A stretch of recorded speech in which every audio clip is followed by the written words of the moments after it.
Some things are so unique that you have to look closely to recognize them. Welcome to the Porsche Top 5 Most Unique Concept Studies. Presented by Peter Varga, Director of Exterior Design, and Ivo van Hulten, Director of Interior at Porsche.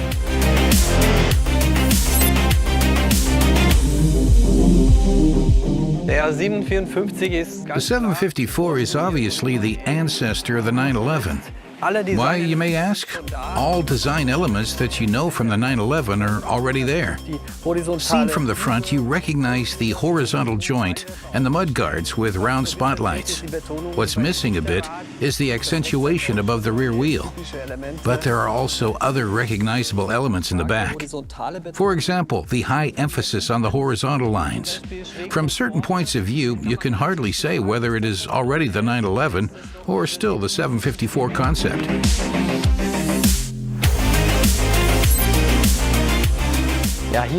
Here we have the 989 concept from 1988. Back then, this concept was way ahead of its time. For Porsche, it was an expansion of their portfolio, as they designed a sports car with 4 seats for the first time. Porsche tried to start the serial production, however the project was cancelled. But as we know, the concept of a 4-seat sports car came back to life when the Panamera premiered in 2009.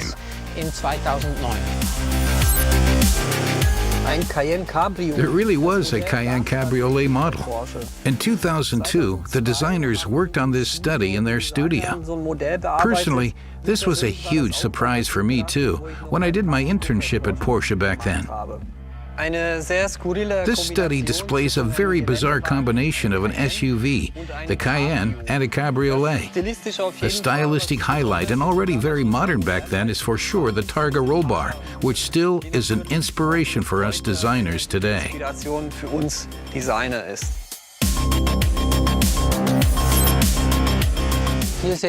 Here we see the 918 Spider concept, which was presented to the public at the Geneva International Motor Show in 2010.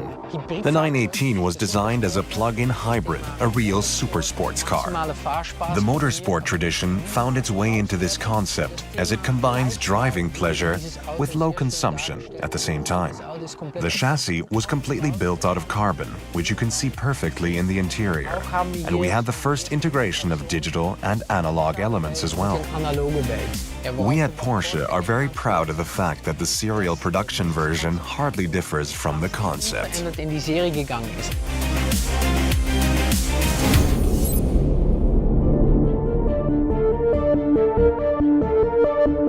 The Mission E is the answer to electric driving from Porsche. With it, we redefine specific design elements on the exterior shape, as well as in the interior. We created a Porsche-designed DNA for electric sports cars in the future. For the first time, we established a seamless integration of smartphones and smartwatches in this concept. During the process of designing, we focused on keeping the tradition. The new sports car was to preserve the Porsche look while also incorporating new design elements, such as the mudguards with levitating spotlights and the air inlets, which we didn't know until now. And these levitation elements are found a couple of times in the exterior design as well as in the interior. For example, the exposed instruments on the beautiful horizontal panel. On the inside, we have 4 single seats, designed as bucket seats, which offer a lot of space in the back too. So we have comfort combined with a sporty silhouette. In this case, you can see how well it works. A few months ago, Porsche started to build the factory for the Mission E in Stuttgart. We can hardly wait to see the first Mission E driving on the streets.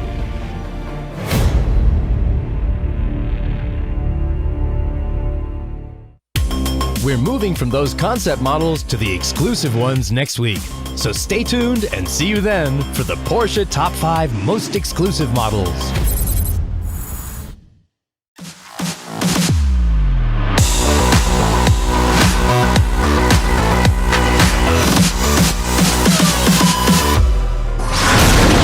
Welcome back to Porsche Top 5. Today, we'll dig deep into the secret chambers of Porsche history and present to you 5 prototypes that paved the way for famous Porsche models.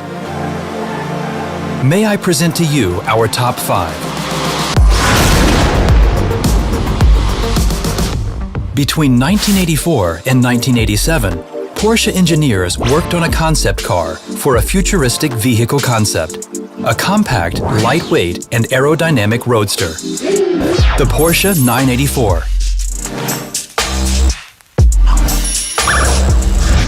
The main goal of the sports car study was to achieve dynamic driving characteristics through low driving resistances instead of high engine power. Nevertheless, the 984 never made it into production series. From a real lightweight to one of the biggest sports cars, the Porsche Cayenne Cabriolet study from 2002. Based on the Cayenne, this combination of an SUV and a cabriolet somehow was ahead of its time. Nearly 15 years later, SUV cabriolets can be found in all sorts of variations. But back then, the Cayenne Cabriolet had another distinctive design feature, the Targa roll bar, definitely a stylistic highlight. Looking at the back of this concept, it's impossible to overlook the 2 different rears. Instead of building 2 prototypes to show different rear designs, the designers put 2 on one car. Swabian mentality, maybe. Number 3 is the 911 Speedster Club Sport from 1987. This study is obviously an open single-seater that upholds the philosophy of Porsche's Speedster from the 1950s. No frills, but geared towards pure driving experience. They replaced the windscreen and all other windows and put just one small deflector in front of the driver. The plastic covering for the cockpit is also evocative of the racing Porsche 550 Spyder back in the 50s. The concept with the 911 Carrera body is the predecessor to a highly coveted, rare version of the 911 Carrera Speedster. Our number 2 is the Porsche Panamericana from 1989, which was a present for the 80th birthday of Ferry Porsche. The whole development process of the study, with the euphonic name Panamericana, was completed in just a few months. One of the most distinctive design features is the seamless layout of lines. There is nearly no interruption when you follow them. The roof can be easily unzipped and stored in the trunk. Speaking of the roof's design strongly influenced the development of the Targa.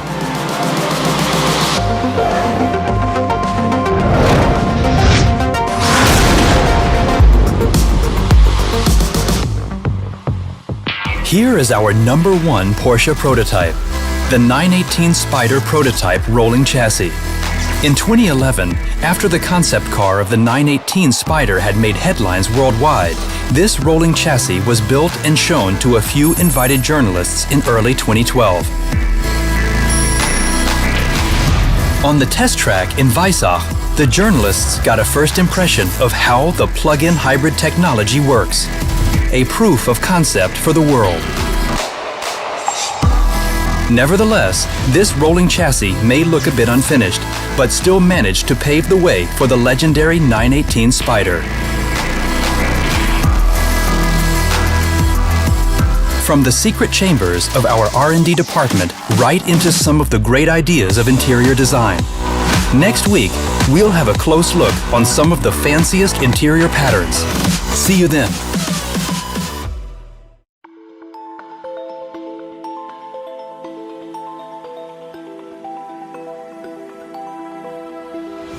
We have specific features which clearly show this is a Porsche. If you take the cross-section above the bonnet, for example, that the wings are higher than the bonnet. The proportions are not only dynamic, but I always say dramatic.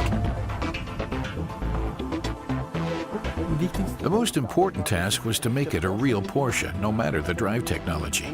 And it was only our second step then to say, okay, electromobility. What new freedoms do we have?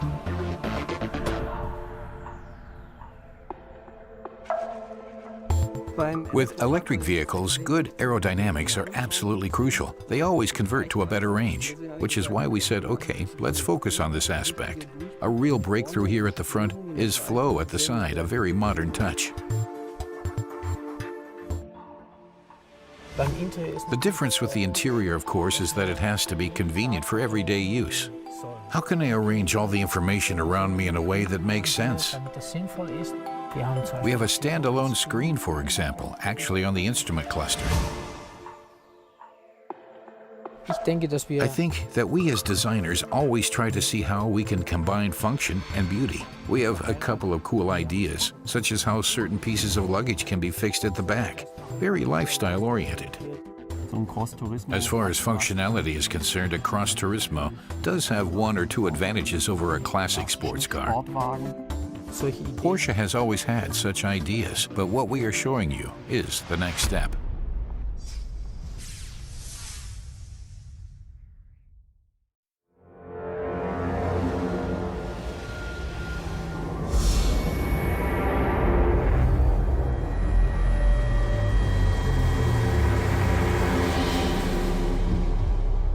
This one goes out to H.G. Wells, Marty McFly, Doc Brown, to John Connor and the Terminator, Captain Kirk, Mr. Spock, to Doctor Who, and all you other time travelers out there.